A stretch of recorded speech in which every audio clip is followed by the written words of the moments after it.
The Queen's Platinum Jubilee portrait pays touching tribute to her parents. The new portrait was released by Buckingham Palace on Sunday.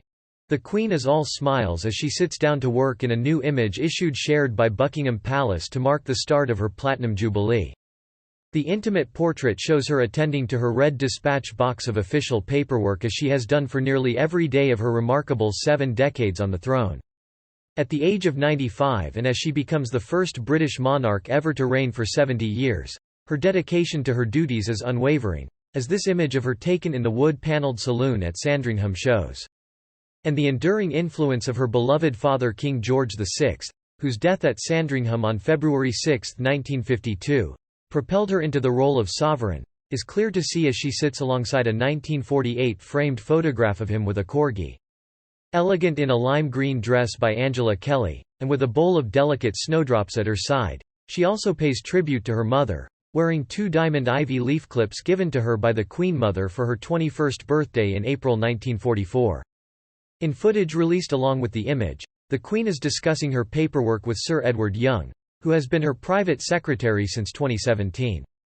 He shows her an event program from a ceremony in which the monarch received the Ruth Bader Ginsburg Women of Leadership Award at the end of 2021. The award was accepted on her behalf by the British ambassador to the United States, Dame Karen Pierce, and the program was signed by senior figures who attended and includes a comment from President Joe Biden. "Oh, that's very kind, isn't it?" says the Queen.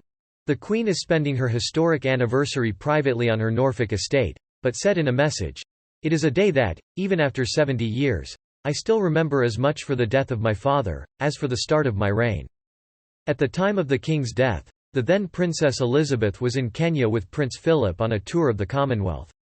They had spent the night at Treetops, a remote hotel accessible by ladder, where they watched the wildlife and photographed the sunrise. Little did she know that she had become queen overnight, and when her husband broke the news to her a few hours later, she immediately prepared to return to London, where she was officially proclaimed monarch the following day. This year, the date is all the more poignant for Her Majesty as she faces it for the first time as a widow, just 10 months after the death of her husband of 73 years.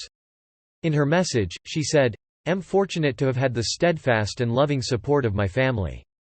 I was blessed that in Prince Philip I had a partner willing to carry out the role of consort and unselfishly make the sacrifices that go with it." The Queen also shared her sincere wish that Prince Charles's wife Camilla will be known as Queen Consort when he becomes king.